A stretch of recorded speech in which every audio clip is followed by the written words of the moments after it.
muita paz, que Jesus possa luarizar os nossos corações, nos envolvendo na sua ternura e no seu amor, e que ao retornarmos para os nossos lares, nós possamos para lá levar as benesses que a espiritualidade já semeia aqui nesse nosso ambiente de trabalho e de oração.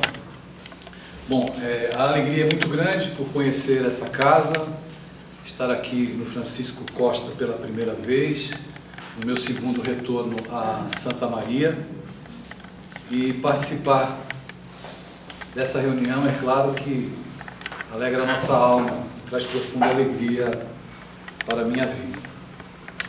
O tema proposto para que conversemos essa noite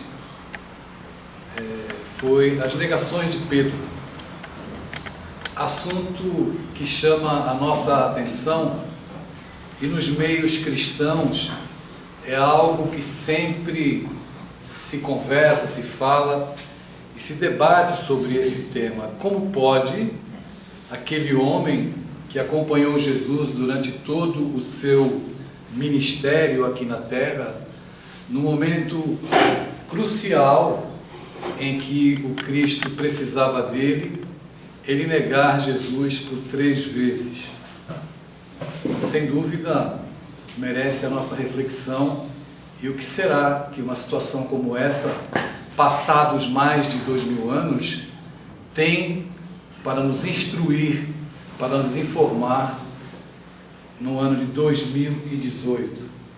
O que será que Pedro sentiu diante daquele momento singular e principalmente depois que o fato da prisão do Cristo e a sua crucificação foram consumados? Como é que ele conseguiu lidar com os sentimentos que lhe iam na alma? É claro que qualquer um de nós, acaba compreendendo e observando que Pedro era um homem que acreditava em Jesus, mas quando se viu ameaçado na posição em que vivia à época, pensou na família, pensou em todo o contexto que ele experimentava para abdicar e abjurar momentaneamente da fé no Cristo. Embora Jesus, conhecedor profundo de sua alma, sabia que ali estava a pedra que, segundo ele, seria edificada a igreja, o edifício cristão, a mensagem dele que percorre aí os séculos e séculos, já que é uma mensagem que Jesus legou para espíritos imortais e não para corpos. Muito bem. Na noite em que Cristo convoca Pedro e os demais apóstolos para acompanhá-lo em uma prece lá no horto, no Monte das Oliveiras, ele pede a Pedro que vigie com ele, que permaneça em oração. E ele se retira momentaneamente. Se retira e ora. E quando ele retorna para junto dos apóstolos, ele observa que Pedro está dormindo. Ele adormeceu. O pedido de Jesus para que ele vigiasse junto com ele, naqueles momentos derradeiros, antes da crucificação, já que se vislumbrava ali no horizonte, até mesmo através da cerimônia final da ceia, o Cristo já anunciava o que aconteceria com ele. Nem isso foi suficiente para que Pedro se mantivesse vigilante e em oração. E quando Jesus retorna e se depara com Pedro naquelas condições, assim que o apóstolo percebe que adormeceu, ele olha para Jesus. Jesus diz em tom amoroso, trazendo para nós, ainda hoje, profundas reflexões ao se referir a Pedro e dizer assim: mas nem aqui, por esse curto espaço de tempo, vigiaste comigo. O que isso tem a ver com a sua vida e com a minha vida? Onde é que Jesus pode se aproximar nesse momento em que nós transitamos em situações extremamente desafiadoras, onde nós nos deparamos na intimidade doméstica com situações das mais conflitantes e das que mais nos aturdem? Como é que a gente faz para lidar com os desafios que chegam na intimidade doméstica, justamente através daquelas pessoas que nós mais amamos, que vêm nos desafiar e pedir para nós que permaneçamos com elas, vigiando ou participando, estando ao lado delas, nas aflições em que elas experimentam nos dias de hoje. Nós não viemos para conversar sobre esse tema, para nos determos apenas no aspecto trazido pelo Evangelho da colocação e da passagem em que Pedro negou Jesus por 3 vezes. Porque o próprio Cristo dizia, asseverava que tudo aquilo que fizerdes a um destes pequeninos, estarás fazendo a mim. Diante disso, eu gostaria de convidar a todos para que nesse momento nós nos colocássemos na posição de Pedro. Sendo Pedro na família como pai, sendo Pedro como esposo, sendo Pedro como marido, e nas situações mais comezinhas do nosso dia a dia, quais são as nossas posturas diante desses pequeninos que convivem conosco na intimidade doméstica? Quais são as nossas posturas com esses pequeninos que convivem conosco aqui na intimidade da casa espírita?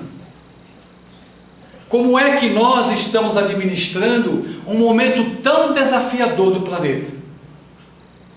Não há como falarmos de Evangelho nos dias de hoje, não há como citarmos qualquer passagem dos textos sagrados sem nos reportarmos para a nossa família.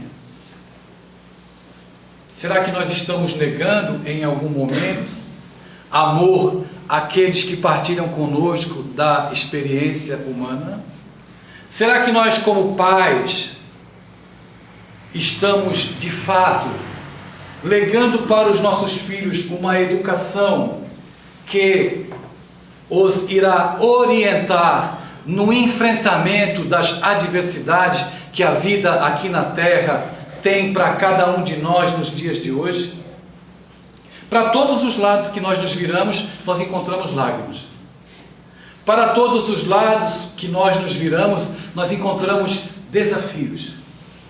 Muitas vezes somos tomados de assalto por situações em que aqueles que nós depositávamos as nossas mais caras esperanças acabam ficando pelo caminho, nos deixando, nos abandonando, e nós nos indagamos como seguir adiante em um momento tão crucial, quando aquele que era o meu arrimo emocional ou aquela que era o meu arrimo psicológico me deixa em uma situação tão conflitante e tão difícil.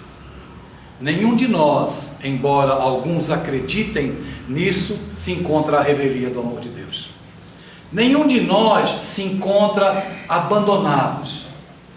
É que surge, diante da nossa caminhada, situações em que nós somos obrigados a exercer um tipo de comportamento que é muito difícil ainda para espíritos na nossa condição colocar em prática, que é renunciar.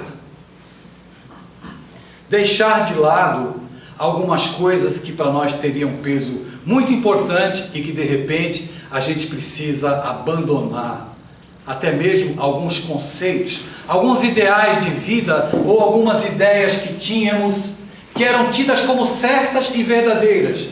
Ideias que para nós eram inquebrantáveis e que de repente, diante de uma situação desafiadora, nós somos obrigados a deixar de lado, refazer o caminho, retomar o conceito, reconsiderar como é que eu vou lidar com a situação nova, quando aquela criatura que eu amava tanto, ou que eu amo tanto, mas que de repente se mostra diferente daquilo que eu entendia ser o modelo ideal para atender às minhas necessidades afetivas, ela surge desse jeito, no meio da minha sala, ou na intimidade doméstica, se mostrando diferente das expectativas que eu acalentei até então.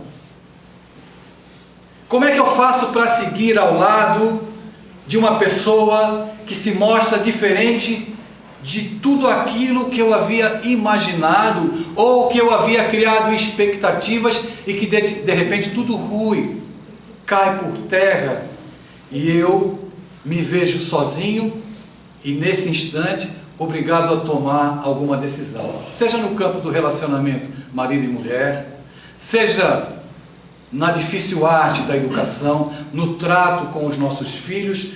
Todos nós somos defrontados em algum momento com o convite da divindade para enfrentarmos as situações em que nós devemos escolher: eu nego,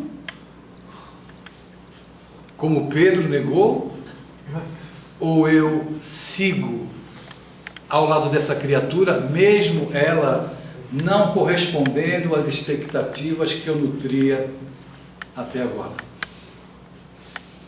Como é que a gente faz para administrar, por exemplo, um relacionamento afetivo, amoroso, não é? E a gente pode falar assim com muita tranquilidade com relação ao casamento, né? Que as pessoas têm aquela empolgação quando se conhecem, aquele encantamento, usam de estereótipos para conquistar o outro coração, e que na convivência diária a gente vai derrubando as máscaras pelo caminho.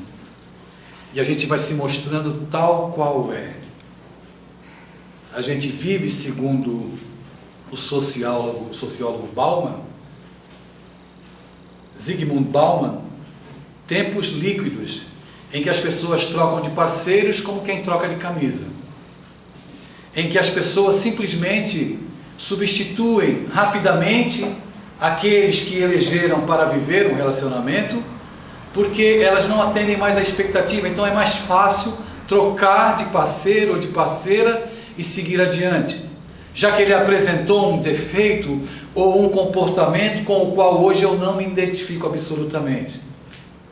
Como é que a gente faz para trocar? Muita gente troca de marido e troca de mulher, mas e de filho? A gente troca como? A gente abandona e larga? No livro que nós escrevemos junto com os jovens lá na Federação Espírita Pernambucana, eles me fizeram 124 perguntas, e uma dessas perguntas foi essa: por que alguns pais, quando se separam dos filhos também?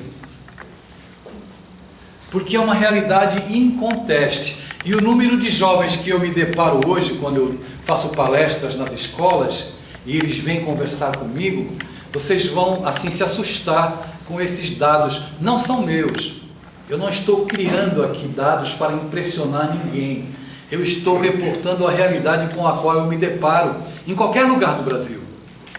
85% dos jovens têm uma única queixa: a ausência dos pais. Nós temos hoje muitos jovens órfãos de pais vivos. Pasmem que existem jovens órfãos de pais que se encontram dentro de casa. Dá para acreditar? É verdade. Diante desses quadros, e refletindo, pensando em Pedro, na negação que ele, naquele contexto, ele ofertou a Jesus, mesmo tendo recebido do Cristo tantas provas de amor. E é interessante que em uma das passagens do Evangelho, Jesus indaga a ele, ao apóstolo pescador: Pedro, tu me amas? E ele faz essa pergunta 3 vezes, como 3 vezes foram as negações, como 3 vezes ele negou ao Cristo.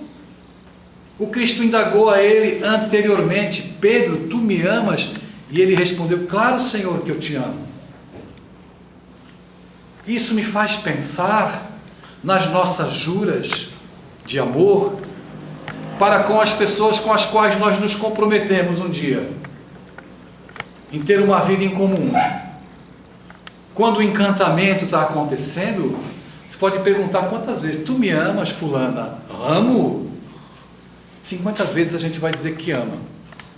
Quando o tempo passa, a lei da gravidade começa a atuar, as coisas começam a despencar, ou as pessoas começam a se mostrar tal qual são, aquela afirmativa e aquela segurança de um sentimento, ela vai se perdendo. Porque, segundo Zygmunt Bauman, e eu concordo com ele, nesses tempos líquidos, o que as pessoas querem?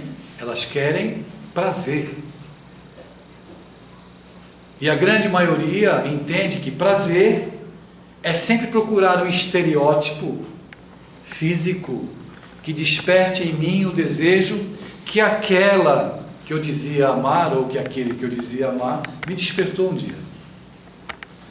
Então nós somos criaturas pusilânimes emocionalmente, frágeis, psicologicamente, criaturas limitadas, porque quando o tempo vai passando, e é aí que o amor deveria se estruturar, não pelo tempo que se fica na cama, mas pelo tempo que as pessoas conseguem conversar umas com as outras e ter interesse em conversar, porque relacionamento não é sexo, relacionamento é o estabelecimento de uma conexão de alma para alma, onde a gente tenha prazer em conversar. Rubem Alves dizia que quando a gente escolhe alguém para conviver conosco e elege ter uma vida em comum, nós deveríamos nos indagar, antes de se decidir a morar com quem quer que seja: será que eu terei prazer em conversar com essa pessoa para o resto da vida? Porque com o tempo, já que tudo despenca, o que sobra é o bate-papo. Mas o que a gente faz, ainda tomados pelo impulso que nos domina pela nossa condição, a gente busca, é claro, a efetivação dos nossos desejos. E troca-se de mulher uma vez, ou de marido uma vez, e troca-se de novo, e troca-se de novo, e troca-se de novo. Porque busca-se a ilusão e não a essência do relacionamento. E a gente está falando de vida. E a gente está falando de negação. E nós negamos as pessoas que um dia nós dissemos amar, o amor que um dia nós dissemos existir dentro do nosso coração. E isso não se limita apenas ao terreno do casal, do homem e da mulher. Isso, infelizmente, e aí a sociedade aturdida e atormentada, que é o reflexo da família aturdida e atormentada, revela que nós fazemos isso também com os nossos filhos. E muitos que permanecem casados também promovem a orfandade porque não dão tempo e não se dedicam aos filhos que têm. Aí o tempo passa, cada qual se desenvolve com as neuroses próprias, experimentando fobias e conflitos emocionais de toda a ordem, e a gente olha para a nossa sociedade e olha para as nossas famílias e percebe que nós somos criaturas enfermas, que nós não negamos Jesus 3 vezes, nós negamos Jesus todos os dias, porque negar Jesus é fugir do compromisso que a gente disse que ia cumprir. E eu não estou falando que ninguém é obrigado a ficar casado com ninguém quando não ama. Não ama, separa. Tem filho, vá cuidar. Não, eu quero ser feliz, eu quero gozar a vida. E dessa forma a gente vai negando, e de negativa em negativa a gente vai construindo um inferno, não no mundo, um inferno onde a gente vive, porque a gente não tem paz de consciência, porque quem engana não vive em paz,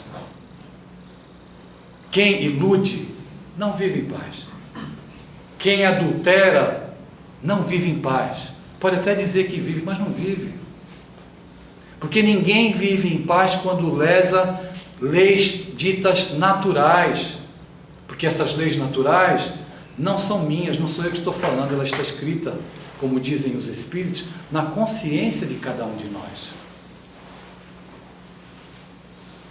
É claro que de todo fracasso sempre pode vir e nascer uma lição proveitosa, e sempre nasce, quando a gente tem olhos para prestar atenção.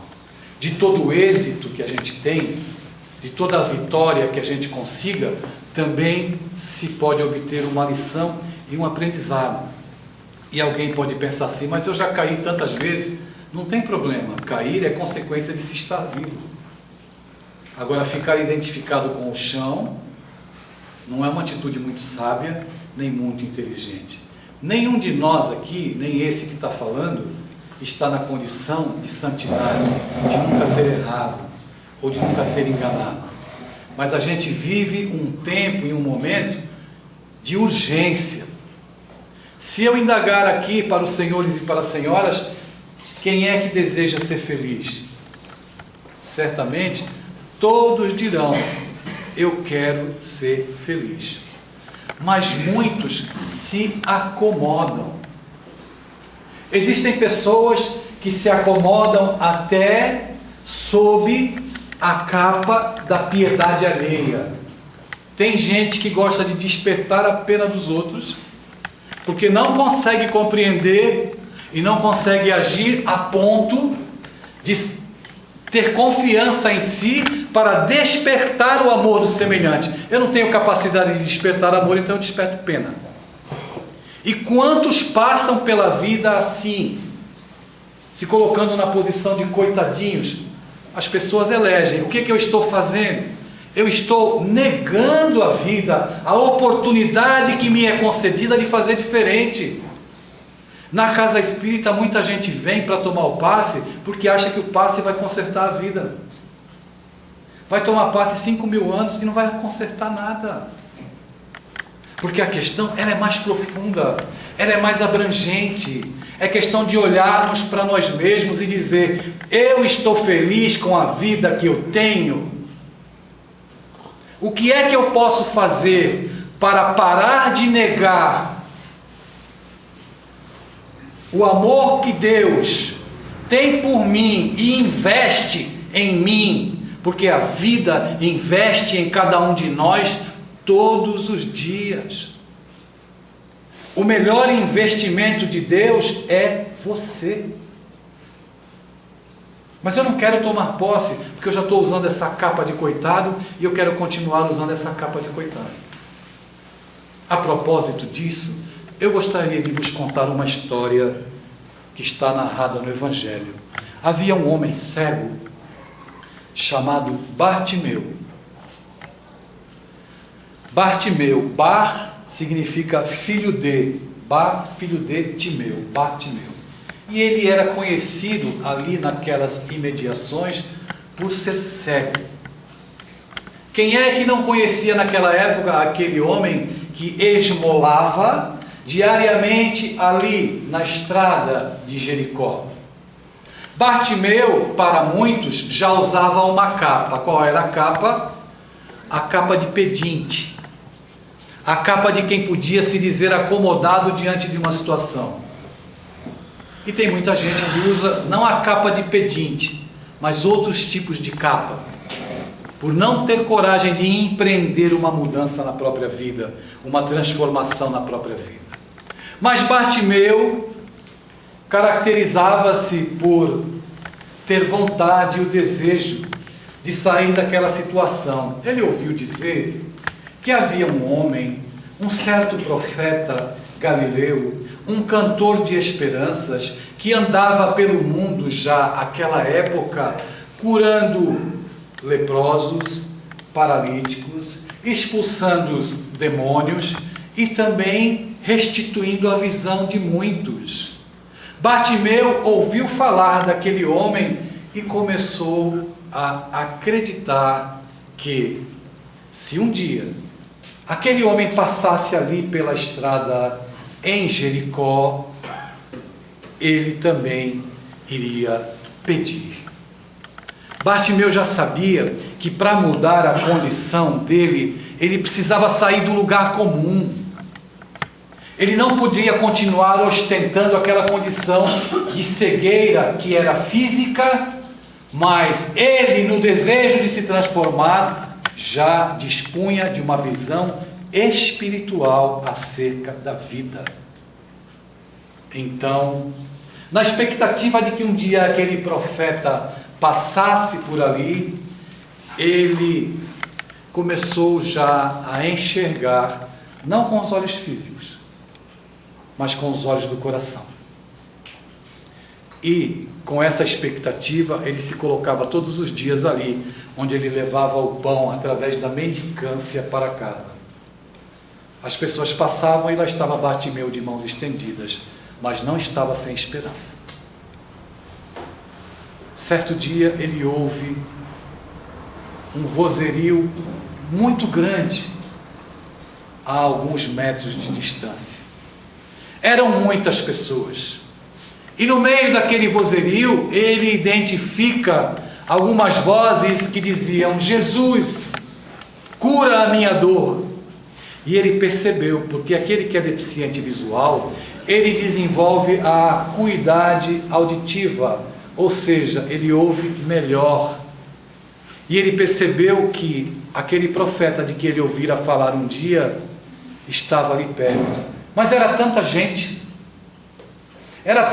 pedindo, são tantas pessoas com dores, são tantas pessoas que renegam a própria vida, são tantas pessoas que só se queixam, são tantas pessoas que não querem sair da cegueira da preguiça, são tantas pessoas que delegam aos outros a responsabilidade para mudar a vida. Existe gente que é assim: você vai no centro espírita hoje? Vou, faz uma prece por mim lá. Bartimeu ouviu as vozes, aqueles petitórios, e percebeu que aquele vozerio se aproximava dele.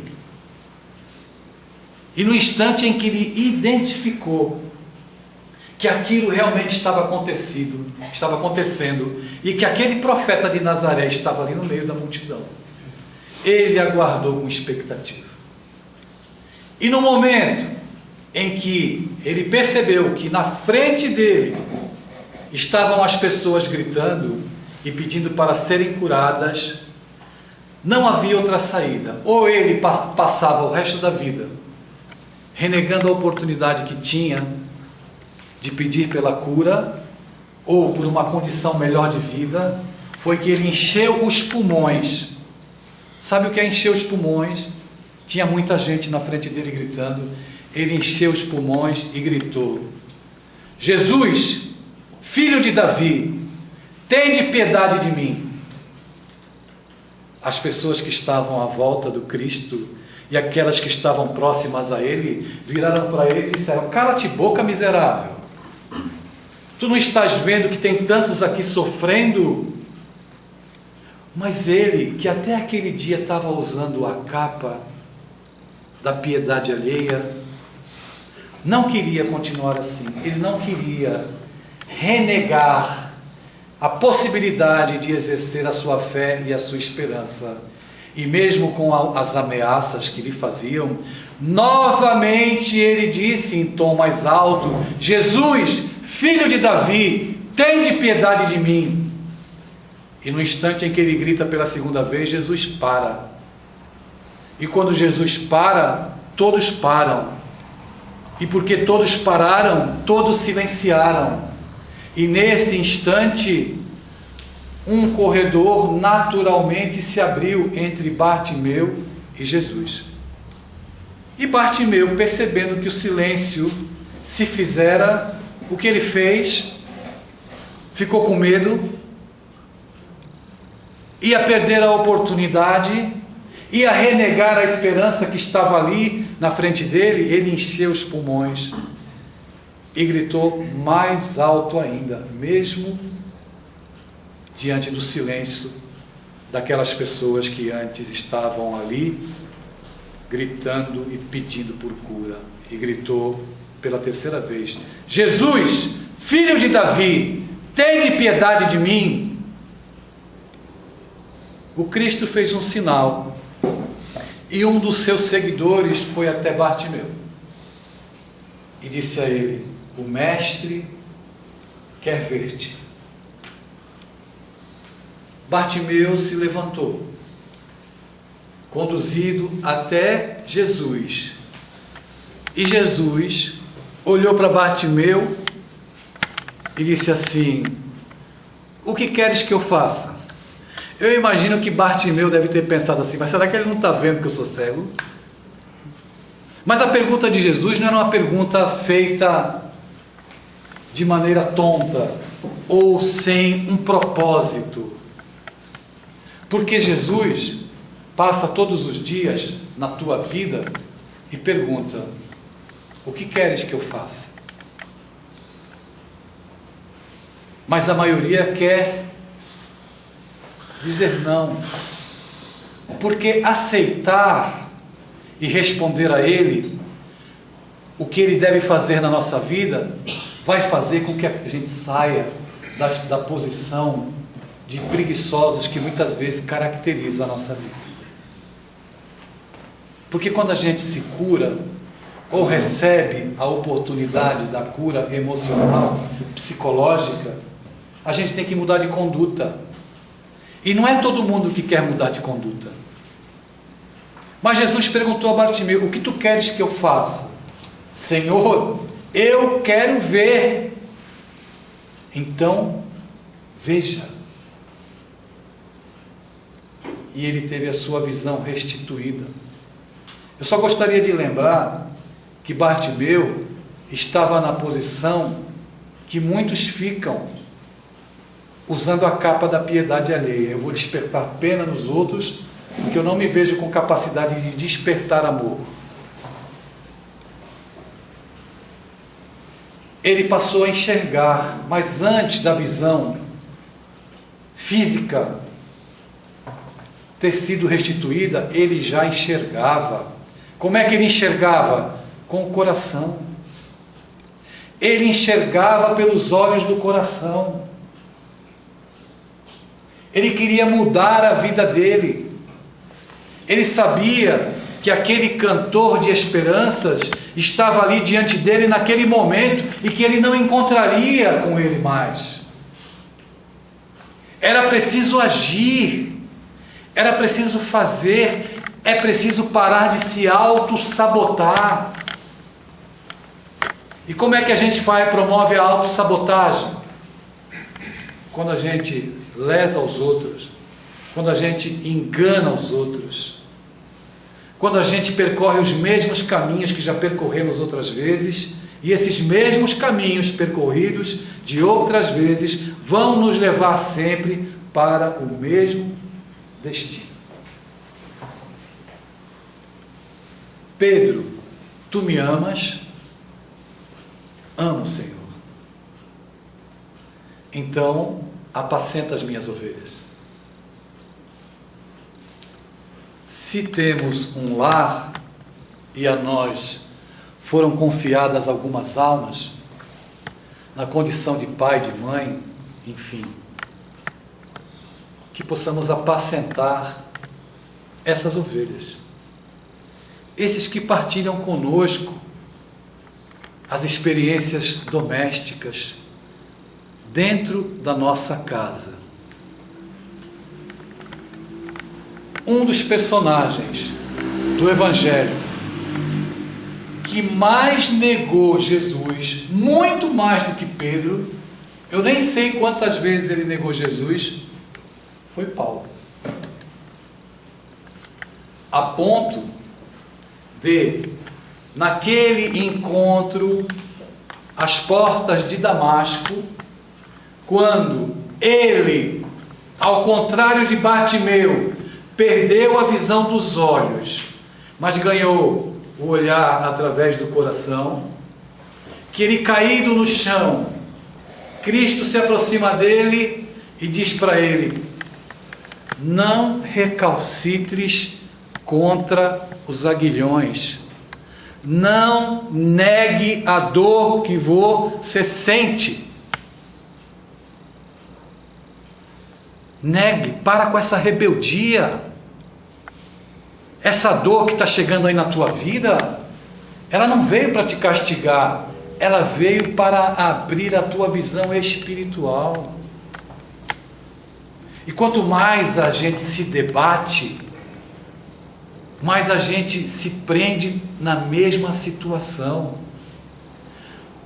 Como Cristo disse a Saulo, nós podemos repetir para nós mesmos essa noite: não recalcitre contra os aguilhões da dor.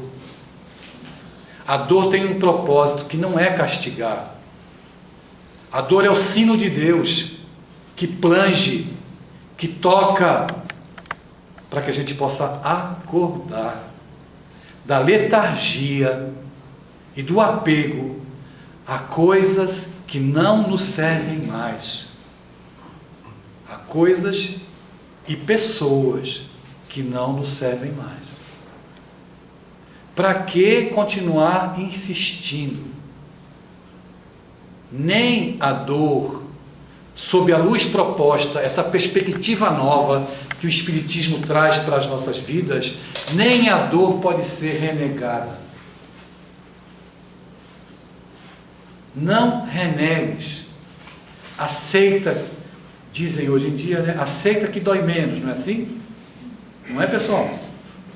O pessoal tem que responder logo para acabar logo, tá certo? Não devemos continuar renegando as oportunidades que a vida nos oferta nos dias de hoje. Mas como é que eu posso saber se eu devo aceitar ou não a dor? Indague ao seu coração há quanto tempo que essa situação que você enfrenta se repete. Às vezes o nosso orgulho não nos permite enxergar, nós nos achamos muita coisa. A poetisa Cecília Meirelles, ela diz assim: nós somos muito menos do que pensamos, raramente um pouco mais. Nós somos muito menos do que pensamos, raramente um pouco mais. A nossa condição não é de aqueles que podem cobrar algo. Nós estamos na condição de devedores da vida. Ela passa tão depressa. Quantas pessoas já ficaram pelo caminho que o teu coração ama? Quantos sonhos você já não abandonou na tua vida porque alguém veio dizer para você que o teu sonho não era importante e você largou? Hoje em dia, a questão maior é de nos relacionarmos com Deus, mas nos relacionarmos com honestidade. Outro dia eu fui fazer uma palestra em Brasília e eu estava lá fazendo a minha fala. Do meu lado esquerdo tinha uma moça com uma garota e ela estava com o celular na mão e ela mexia no celular e mostrava para a garota e as duas ficavam rindo. Aí eu parei a palestra e fiquei esperando Deus se comunicar com ela pelo WhatsApp, porque eu acho que era isso que ela estava querendo, ou que Deus falasse pelo WhatsApp ou pelo Facebook. Porque as pessoas estão tão aturdidas que elas entram numa reunião dita religiosa, porque elas estão necessitadas de conforto espiritual, de ajuda, mas não desligam o celular. Veja que existe uma confusão de sentidos. E como é que a gente vai, já que nós na condição de pedintes, porque nós somos pedintes, nós somos mendigos, porque qualquer vento arrebata a nossa vida e nos leva embora. Quantas pessoas não partiram do teu convívio que você pensou, mas eu nem deu tempo de dizer que amava. Eu não tive tempo de me despedir, porque eu reneguei a oportunidade de perdoar ontem. Percebe quantas vezes a gente renega, muito mais do que Pedro, numa circunstância muito mais aflitiva, com consequências muito mais desastrosas para nós mesmos. Porque a gente renega hoje a oportunidade de perdoar, ou de entender, ou de aceitar. Ela é como é, ponto final. Ele é como ele é, eu não posso fazer nada. Por que eu me detenho querendo mudar as pessoas para que, se dependesse de nós, o mundo seria do jeito que a gente quer? Como eu estou aqui no Rio Grande do Sul, não é? Vou aproveitar que eu sou paulista, moro em Recife, torço para o Corinthians, né? Mas aqui no Rio Grande do Sul, o gremista queria que o mundo fosse azul. O colorado queria que o mundo fosse vermelho. Mas o gremista sem o colorado seria a criatura mais infeliz do mundo. Porque não existe alegria do azul sem a presença do vermelho, e vice-versa. E tem tonto que briga por causa disso e se bate. Quando a diferença das pessoas é que faz o mundo mais bonito.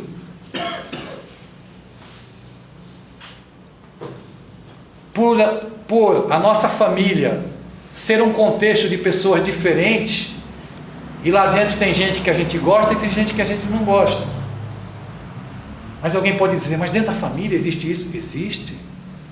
Mas a família é uma beleza por ser assim, com essas diferenças. Agora, o que eu não posso é seguir renegando a beleza que é viver. Eu disse agora há pouco, você é o maior investimento de Deus. Não se abandone, não se sabote, alivia o teu coração, tira esse peso desnecessário, esse ódio, essa resposta agressiva para tudo. Se desarma, se arma de beijo, de abraço, vai ser feliz, porque nós, infelizmente, somos aqueles que olhamos para Jesus, como Pedro fez, de longe, porque se eu me aproximar muito dele, eu vou ter que mudar de conduta, e mudar de conduta não é algo que eu quero fazer.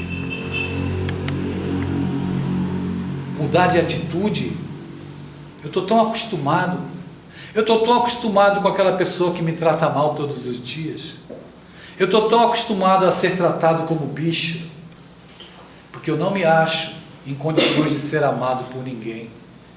Então, eu me deprimo, sofro, amaldiçoo a vida, amaldiçoo as oportunidades, renego o amor de Deus, porque o que nós fazemos é renegar o amor de Deus.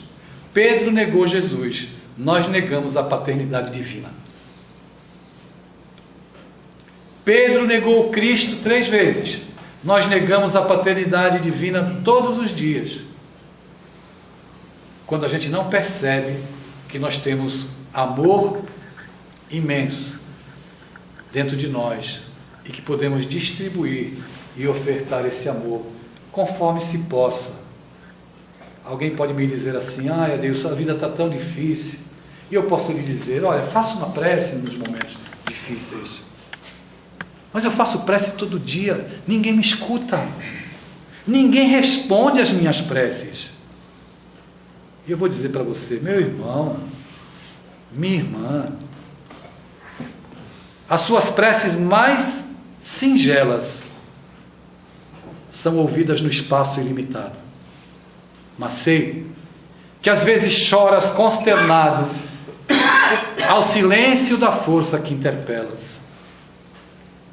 Volta ao teu templo interno, abandonado, a mais alta de todas as capelas, e as respostas mais lúcidas e belas hão de trazer-te alegre e conformado. Ouve o teu coração em cada prece, porque Deus responde em ti mesmo e te esclarece. Sob a voz eterna da consolação, compreenderás a dor que te domina, sob a linguagem pura e peregrina da voz de Deus em luz de redenção. Volta ao teu templo interno, volta para dentro do teu coração, agora. Esse templo interno abandonado, que é a mais alta de todas as capelas. Não são as capelas construídas por mãos humanas, a capela do reino dos céus que Jesus asseverou que nós deveríamos edificar dentro do nosso coração. Volta para esse templo interno abandonado, essa capela alta, que é lá dentro que Deus vai te responder. Se você não quiser renegá-lo. Negar a paternidade de Deus é a maior estupidez que nós cometemos, desperdiçando as oportunidades. Agora, não creia, não se iluda, não seja infantil, acreditando que Deus vai dar tudo aquilo que você quer exatamente como você quer. Você tem aquilo que precisa, aquilo que necessita para poder ser feliz, para poder alçar o teu voo em busca da tua redenção. Então volta ao teu templo interno, que é lá que Deus vai te responder. E quando você quiser ir atrás dos teus sonhos, vá, mas vá com a sua família. Amélia Rodrigues nos diz que é tão maravilhoso ter um lar. Não é importante se esse lar é uma mansão, ou se é um ninho, ou se é uma casa no caminho, uma tapera na favela, um bangalô, seja lá o que for. Mas o importante é que dentro dele exista a figura do amor. Do amor de mãe ou de pai, de esposa ou de marido. A presença de um filho, ou pelo menos a companhia de um cão, porque é muito triste viver na solidão. Mas se eu a ninguém tiver para me amar, nem um teto para me agasalhar, nem uma cama para me deitar, nem aí reclamarei. Pelo contrário, eu te direi: obrigado, Senhor, porque eu nasci. Muito obrigado porque eu creio em Ti. Por todo o Teu amor, Senhor. Pelos senhores, pelas senhoras. Muito obrigado, Senhor. Muita paz. Deus abençoe a todos. Obrigado.